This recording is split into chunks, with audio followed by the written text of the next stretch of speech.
In this video, we'll be going through what happens when you charge and discharge a capacitor. Okay, so if we have a circuit where we have our positive end of our power supply and our negative end right there, okay, and then we are met with a switch, okay, and so this is a two-sided switch where we have one side coming down and another side coming over here. Okay, so this is a switch. Over here we have a resistor which we can label R, and we come down and we have our capacitor over here. This all links up like so. So when the switch is completely open, obviously the capacitor is not charged at all. However, if we close the switch like so, okay, we can see that now we're forming a series circuit, and so now the capacitor is going to be charging. Okay, so charging. So when the capacitor is charging, we can look at what happens to the current. So when the switch is initially closed, current is going to flow, and this is when we're going to have our max current, which is determined by the potential difference across our power supply all over the resistance of our circuit. Okay, and so therefore charge is going to accumulate on our plates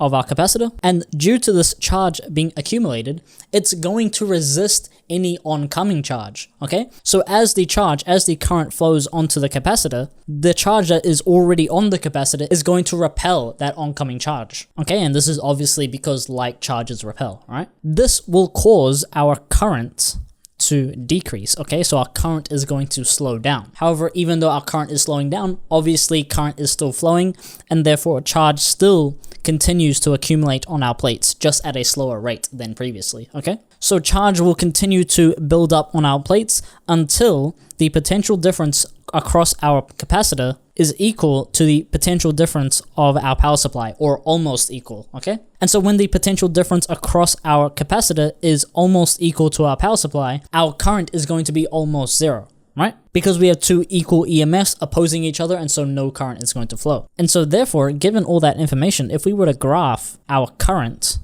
all over time, okay, we are going to start off with max current, like we said previously, and we're going to have an exponential decay until current almost reaches zero, like so. Okay, so this value right here is I max, and this is our minimum current, which is almost equal to zero. Now, one important concept is the concept of a time constant, okay, and this time constant is equal to our resistance times our capacitance. And our time constant is the time taken for current to drop to 37% of its maximum value. Okay, and so let's say this resistor has a 2 kilo ohm resistance, and this capacitor has 93 millifarads, okay, of capacitance. Our time constant is going to be equal to 2 times 10 to the 3 times 93 times 10 to the negative 3, and so that is equal to 186 seconds, okay? And so what that means is, after 186 seconds, our current is going to drop to 37% of Imax, or in other words, 0.37 times Imax, okay? And so that will be 37% of Imax. Now, this process continues, okay? After another 186 seconds, we are going to drop by another 37%, and this 37% is going to be 37% of this value right here. And that will continue and continue until we basically almost reach zero. Now, as you can see, from here, you can see why we never reach exactly zero. The reason for that is because we're always taking off a percentage of the max value, okay? And we're always dropping to 37% of that max value. In other words, we're taking off 63% of the max value. So we're never taking off the full value, and so we'll never reach zero. And so that's what happens with current. What happens to voltage, okay, is a different story. If we were to look at the voltage as the capacitor is charging up, we again know current is going to flow, and therefore we're going to build up charge on our capacitor. As charge begins to build on this side of the capacitor, obviously it's going to leave a lack of charge on this side of the capacitor, and therefore our potential difference across our capacitor is going to rise, okay? Now, like I said previously, initially our current is max, okay? And therefore the rate of charge accumulating on the capacitor is going to be the highest. Okay, and so therefore the voltage rise is going to be the highest at that point. And as current drops off, the rate of charge accumulating on the capacitor is going to decrease, and therefore our voltage is going to rise slower. Okay, and so what this looks like is, if we were to graph this, time over here and voltage over here, we are going to have a graph that looks like this. Okay, so a rapid increase and then a drop off at the end. Now, just like current, after one time constant, okay, 186 seconds, this is when the voltage is going to reach 63% of Vmax, okay? So in other words, 0.63 times Vmax. Okay, so after one time constant, voltage is going to rise by 63% of Vmax. So that's what happens when the capacitor is charging.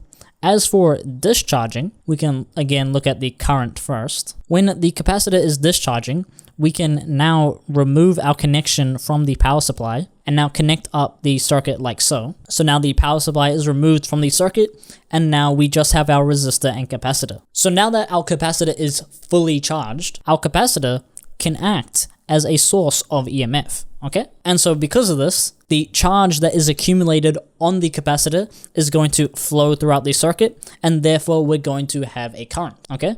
And initially, the current is going to be max, okay? So initially, we're going to have a max current. The reason for this is because this is when we have the most amount of charge accumulated on the capacitor.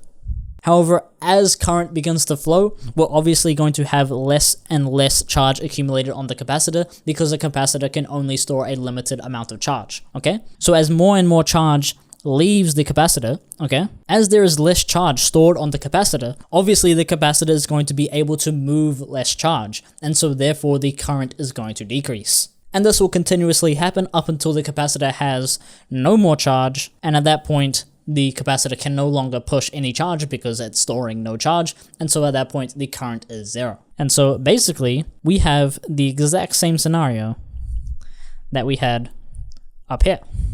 We have Imax and we start going down in exponential decay up until we're almost at zero. And again, we have the exact same thing after one time constant. In our case, our time constant is 186 seconds. Remember, the time constant is determined by this equation right here. So every circuit will have a different time constant, okay? But in our case, it's 186 seconds. And at that point, our current is 37% of our max, okay? As for voltage, when our capacitor is fully charged, this is obviously when we have the max voltage across the capacitor, so our potential difference is max. As charge begins to leave the capacitor, as the capacitor provides a current, obviously charge is going to leave the capacitor, and therefore as charge leaves the capacitor, our potential difference on the capacitor will decrease, okay? And this will continue to happen until the capacitor no longer stores any charge, and at that point, our potential difference or voltage is zero. Okay, and so our graph in this case is going to be the opposite of what we have over here. We're going to have Vmax up here, and this is our time, and we're going to have an exponential decay like so. And again, after one time constant, 186 seconds in our case, we're going to reach 37% of Vmax. Okay? And that is how the voltage and current of a capacitor changes as we charge and discharge the capacitor. And that will be it for this video. See ya.